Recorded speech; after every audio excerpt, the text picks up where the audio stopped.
So, the task force, the legislators, everybody recognized this was going to be a huge shift, cultural shift for everybody. And so there were items in the legislation last year, HB 250, and also there were changes in a rule that came in and they wanted to phase in gradually. So right now, this is the first time the April 1st deadline is for the fee schedule. And as the gentleman said, we were working with the schools back in November and December saying, hey, if I'm going to have these approved to go through registration materials, we got to be working on it in the fall, trying to guess next fall and next spring, when the spring hasn't even happened this year. So the April 1, that's just the deadline. It can happen any time before that. And then the two meetings, we talked about the two meetings and public comment opportunities. And I heard Deputy Superintendent Stallings wants to answer a question from a board member. Well, can we have a board meeting that day, discuss it in the board meeting, then approve it in that board meeting on the same day? And she says, no, that's probably not the spirit and the intent of the two meetings. Give people some time to input, process whatever input you have, give time to be able to process the input you get, and then approve. But there's no problem with having the second comment period and the approval in the same meeting.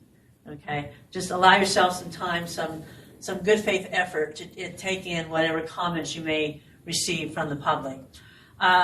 New fee schedule rules, including the spend plans. We'll go a little more about those later. But yes, the fee schedules that we're talking about that Ian just went through was something that is new, that it has to be part of this year.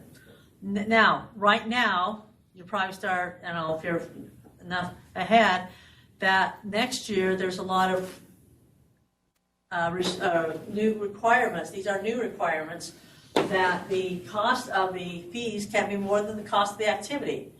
Now, if we looked at the amount of fees versus what schools spend, the extracurricular and co-curricular activities, it's a very, very minute amount. And so, but they wanted to be ensured that the fees must be equal or less than the cost of the activity.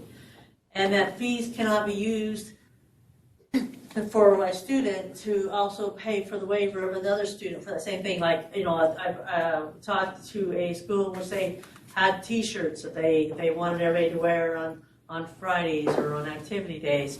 So they would charge like double the cost of the T-shirt in order to be able to provide enough T-shirts for everybody, even those that couldn't afford one.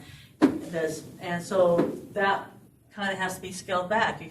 You need to look, if you got an item that you're charging a fee for, that can only be the fee to that student.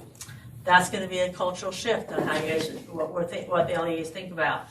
And the state shall take corrective action. Now, our rule, the USB rule, is it's May. But the legislative put a shall in there. So we will talk more about what that means, because beginning with the 21-22 school year, that you'll be passing a year from now those school fees. That's the year that we start working with that process. And actually, that's not as scary as it sounds. And that's going to be us working with each of you or anyone that is in need of it one-on-one. And so the school fees, and then of course the textbooks, the 22-23 year is a huge discussion on the legislation, but that was phased out clear into 22-23. So we've got another while to work on that one, but there were changes in the rule this year to work with that. Now, so this year, the April 21st deadline, everybody's aware of, that is coming up in 2021 also. So for the ones you're approving, not this year, but next year, you want to look at the subsidization of the fees, one for the waivers. And the fees must equal or less than the cost of the activity. And that the corrective action. So those are the three things that we're looking for this coming year to be working on and changing policy procedures for.